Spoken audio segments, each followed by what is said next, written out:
देखिए, श्रीमद् भगवद गीता के अध्याय 2 के प्रथम श्लोक में संजय धृतराष्ट्र को व्याकुल अर्जुन के लक्षण बता रहे हैं। क्या लक्षण है? कहते हैं, तम तथा कृपया आविष्टम अश्रुपूर्णाकुलेक्षणम विषीदंतम इदम वाक्यम उवाच मधुसूदनः। संजय कह रहे हैं कि इस समय अर्जुन करुणा से भरे हुए, अर्जुन के लक्षण बता रहे हैं संजय धृतराष्ट्र से। ईश्वर आपके सम्मुख उपस्थित है, तो करुणा तो ईश्वर के नेत्रों में होनी चाहिए। अर्जुन के नेत्रों से करुणा प्रदर्शित हो, करुणा, अश्रुओं से भरे हुए नेत्र, व्याकुलता। धृतराष्ट्र अर्जुन के सारे लक्षणों को देखते हुए मन ही मन प्रसन्न हो रहे हैं कि अब कृष्ण की उपस्थिति में अर्जुन के हृदय में करुणा आ गई, नेत्रों में अश्रु आ गए। मतलब कि विरक्ति है युद्ध से। धृतराष्ट्र बहुत अच्छी तरीके से ये जानते थे कि यदि युद्ध हुआ तो उनके पुत्रों की पराजय निश्चित है, कि साक्षात कृष्ण पांडवों के पक्ष में। अब ऐसे में चमत्कार यदि हो जाए या विरक्ति हो जाए पांडवों के मन में युद्ध से, स्वजनों को देखते ही यदि युद्ध से विरक्ति हो जाती है तो धृतराष्ट्र के मन की हो जाएगी। कितना अच्छा हो कि पांडव बिना युद्ध किए संपूर्ण राज्य दुर्योधन को देकर युद्ध भूमि से वापस हो जाए, ना युद्ध हो, ना उनके पुत्रों की हानि हो। देखिए, इतना तो धृतराष्ट्र को भी पता था, यदि युद्ध हुआ तो ऐसा नहीं उसके सारे पुत्र बचे रहेंगे। तो इस स्थिति में धृतराष्ट्र के मन में क्या आ रहा है? मात्र एक बात, किसी तरीके से युद्ध टल जाए। और ऐसे में जब संजय ने बताया कि अर्जुन का मन करुणा से भरा हुआ है, तो धृतराष्ट्र को आत्मिक संतुष्टि हुई। यही तो वो चाहते थे, क्योंकि अर्जुन कायर नहीं था। यह बात धृतराष्ट्र को पता थी कि अर्जुन कायर नहीं है। और ऐसे में यदि नेत्रों में अश्रु हैं तो ये सकारात्मक संवेदनाएं हैं, और इन्हीं सकारात्मक संवेदनाओं में धृतराष्ट्र के पुत्रों का जीवन निहित है। जब तक ये संवेदनाएं जीवित हैं उसके पुत्र सुरक्षित हैं। अगला लक्षण है व्याकुल नेत्रों वाले शोक युक्त,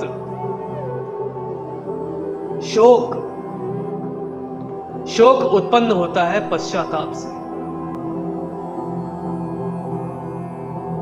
अर्जुन को पश्चाताप है कि क्यों वो इस युद्ध का भागी हो रहा। स्वजनों को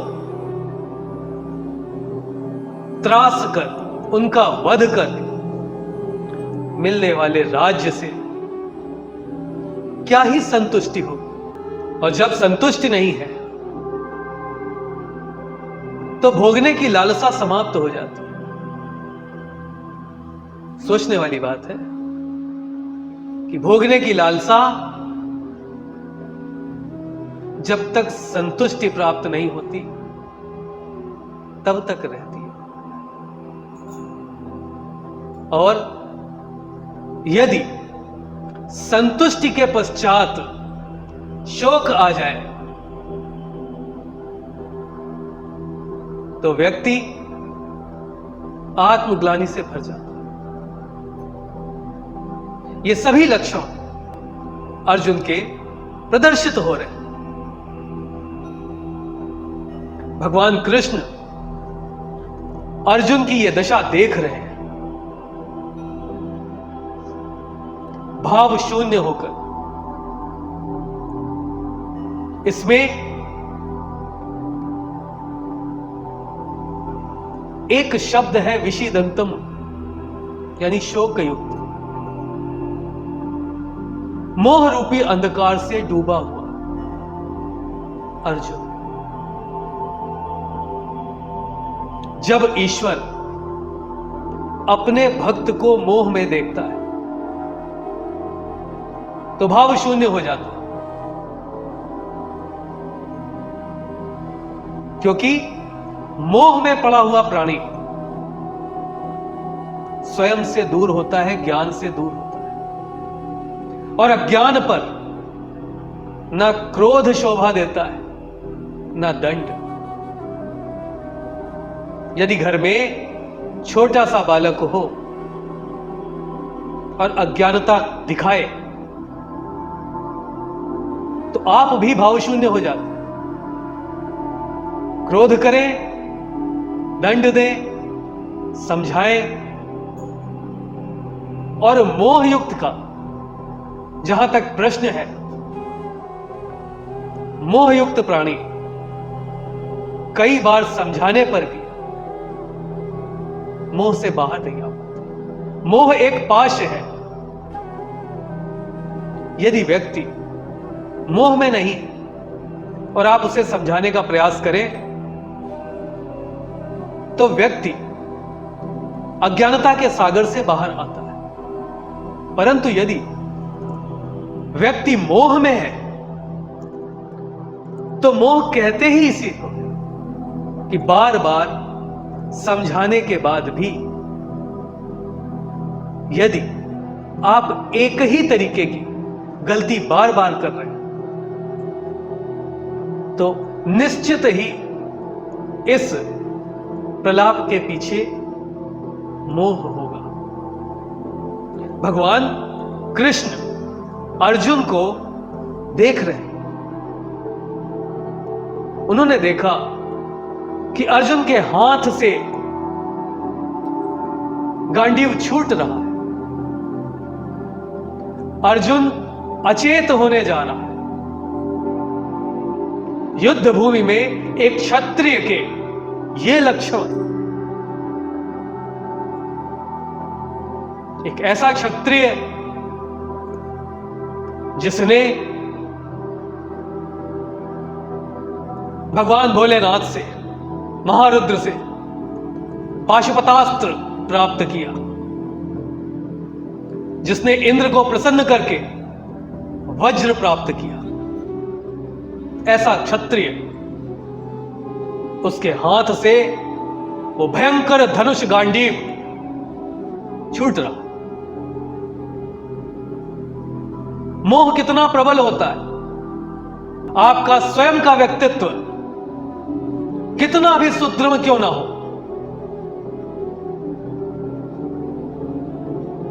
मोह आपके अस्तित्व को धराशायी कर देता है। यदि अर्जुन की उपलब्धियां गिनाई जाएं,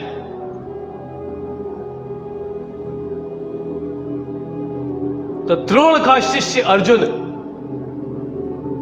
गुरु द्रोण ने जिसे आशीर्वाद दिया था कि मैं तुम्हें एक ऐसा दिव्यास्त्र प्रदान करूंगा कि तुम समय आने पर अपने गुरु का भी वध कर सकोगे। एक शिकारी के स्वरूप में भगवान शंकर ने युद्ध में जिसकी परीक्षा ली, वो अर्जुन।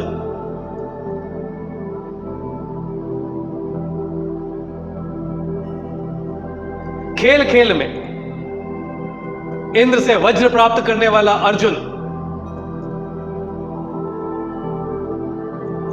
संपूर्ण क्षत्रियों की उपस्थिति में मत्स्य का नेत्र भेदन करने वाला अर्जुन, गांडीव धारण करने वाला अर्जुन, वो अर्जुन युद्ध भूमि में खड़ा होकर कांप रहा है। कारण मात्र एक, मोह। इस श्लोक के माध्यम से संदेश है संपूर्ण प्राणियों को कि जब कभी भी कर्म पथ पर इस प्रकार के लक्षण प्रकट हों तो स्वयं की विवेचना करें, कहीं इसके मूल में मोह तो नहीं। और करुणा एक सकारात्मक शब्द है जिसका वितरण संपूर्ण प्राणी मात्र पर एक समान होना चाहिए। परंतु यदि करुणा के मूल में भी मोह है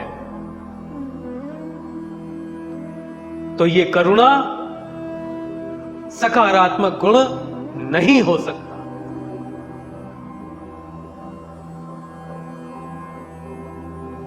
अश्रु अत्यधिक संवेदनाओं का द्योतक होते हैं। जब वाणी और मुख मिलकर आपकी संवेदनाओं को प्रदर्शित करने में अक्षम हो जाते हैं तो अतिशय संवेदनाएं नेत्रों से अश्रु के रूप में बह निकलती हैं। वे कौन सी संवेदनाएं हैं जो अर्जुन को अपने कर्तव्य पथ से डिगा रही है? और कृष्ण भाव शून्य होकर देख रहे हैं।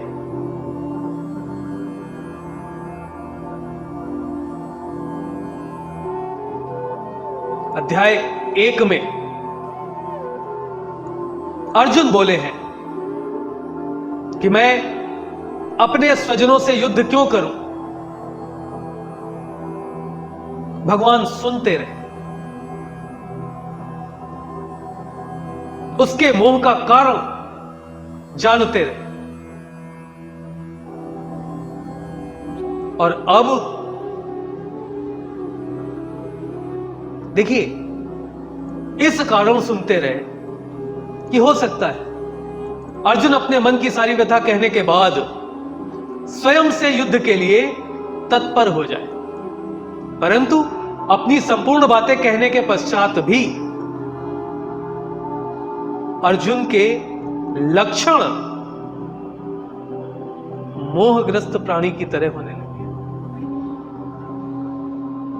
तो भगवान कृष्ण को लगा कि अब उन्हें बोलना चाहिए, और उन्होंने कहा, कुतः हत्वा कल्मषम इदम, जो कि दूसरा श्लोक बना।